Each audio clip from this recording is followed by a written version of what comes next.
Good morning. இன்றைக்கி பார்த்தீங்கன்னா Wednesday morning தான் நான் vlog எடுத்தேன். பாப்பா பார்த்தீங்கன்னா எங்கள் மாமியார் வீட்டில் இருக்காங்க. ஸோ நான் வந்து இன்றைக்கி ஸ்லோவாக தான் மார்னிங் எழுந்திரிச்சேன். ஆக்சுவலாக டைம் வந்து 6:30 ஆகுது. எப்பவுமே 5:30க்கு ஏஞ்சிப்பேன். இப்போ ஸ்கூல் லீவ் இல்லையா, ஸோ அதனால் 6:30க்கு தான் எழுந்திரிச்சேன். உங்கள் வீட்டில் குட்டீஸ்லாம் இந்த சம்மர் பேரண்ட்ஸ் வீட்டுக்கு போயிட்டாங்களா சொல்லிட்டு கமெண்ட் பண்ணுங்கள். எப்போவுமே நீங்கள் தனியாக அனுப்புவீங்களா இல்லை நீங்களும் கூட சேர்ந்து போவீங்களா சொல்லுங்கள். நானும் கூட போயிட்டு வந்தேன். அவள் அதுக்கப்புறம் நான் இங்கே வேலை இருக்குன்னு சொல்லிட்டு நான் வந்துட்டு அவள் நான் இங்கேயே 2 நாள் இருந்துட்டு வரேன் சொல்லிட்டு அங்கேயே இருந்துட்டா. சரி, நானும் இதெல்லாம் வந்து விட்டுட்டேன். ஏன்னா நம்மளும் சின்ன வயசு தான் எக்ஸ்பீரியன்ஸ் பண்ணியிருப்போம் இல்லையா. நான்லாம் எங்கள் பாட்டி வீட்டுக்கு போனேன்னா ஒரு மாதம் முழுக்க அங்கே தான் இருப்பேன். ஸ்கூல் திறக்கிற லாஸ்ட் டே தான் வருவேன். சம்டைம்ஸ் ஸ்கூலுக்கு 1 டே லீவ் போட்டு கூட நான் டே ஆஃப்டர் கூட வந்திருக்கேன். ஸோ இந்த மாதிரி எக்ஸ்பீரியன்ஸ் அவங்களுக்கு கரெக்ட் வந்தால் விட்டுட்டு வந்தேன். பட் ஆனால் என்னால் இருக்க முடியல. ஸோ அவள் இல்லாமல் இருக்கிறதே வந்து எனக்கு ஒரு டிஸப்பாயின்மெண்ட்டை. வீட்டில் ஏதோ ஒரு ஆள் குறைஞ்ச மாதிரியே இருக்குது. என்னை சுற்றி ஒரு ஆள் இருந்துகிட்டே இருப்பாங்க. அம்மா அம்மா சொல்லிவிட்டு எனக்கு கூடவே ஒரு குட்டி சுற்றிக்கிட்டே இருப்பாள். ஸோ அவள் இல்லாமல் இருக்கிறதே நமக்கு ஒரு எப்படி சொல்கிறது, ஏதோ ஒரு இன்கம்ப்ளீட்டாக இருக்க மாதிரி இருக்குது.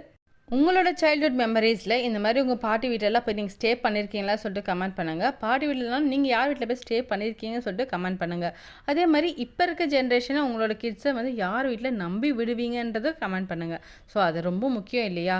ஸோ நம்பிக்கையாக விடுறக்கூடிய இந்த ஜென்ரேஷனில் இருக்காங்களா கேட்டால் கிடையாது. அப்படிப்பட்ட விஷயத்தில் வந்து கிராண்ட் பேரண்ட்ஸ் தான் இதில் இருக்கக்கூடிய மிகப்பெரிய வரப்பிரசாதம்.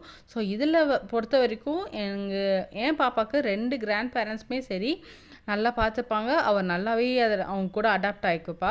ஸோ தனியாக அவங்க கூட ஸ்டே பண்ணாலும் ஜாலியாக ஸ்டே பண்ணிப்பா. 2 பேருமே 2 ஃபேமிலியும் சரி டேக் கேர் பண்ணுறதும் ரொம்ப அழகாக டேக் கேர் பண்ணிப்பாங்க தான் நான் சொல்வேன். பிகாஸ் பார்த்தீங்கன்னா சிங்கிள் சில்ட்ரனாக ரெகுலராக இருக்கா வீட்லேயே. ஸோ இது அவருக்கு நியூ எக்ஸ்பீரியன்ஸாக இருக்கும். இதை நியூவாக வந்து ஒரே எங்களையே பார்த்துட்டு இருக்காமல் ஒரு 4-5 பேர் கூட பழகும் போது அவங்களுடைய பழக்க வழக்கங்கள், அவங்களுடைய கேரக்டர்ஸ் என்ன, அதுவும் அவளுக்கு தெரிஞ்சுக்கிறதுக்கு இது ஒரு வாய்ப்பாக இருக்கும் நானும் நினைக்கிறேன்.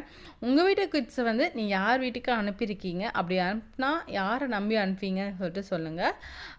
இது பார்த்தீங்கன்னா கருப்புளுந்து கஞ்சி. இந்த சம்மருக்கு மார்னிங்கில் பார்த்தீங்கன்னா அந்த கூழ் கஞ்சி இது மாதிரி தான் எங்களுக்கு இறங்குது.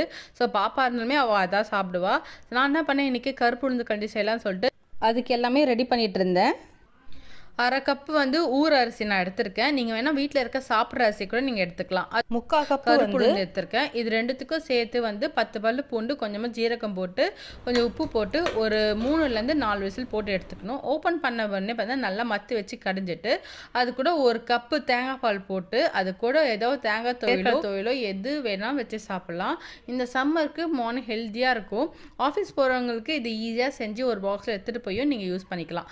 நீங்களும் வீட்டில் இதை ட்ரை பண்ணி பார்த்துட்டு எப்படி சொல்லிட்டு கமெண்ட் பண்ணுங்கள்.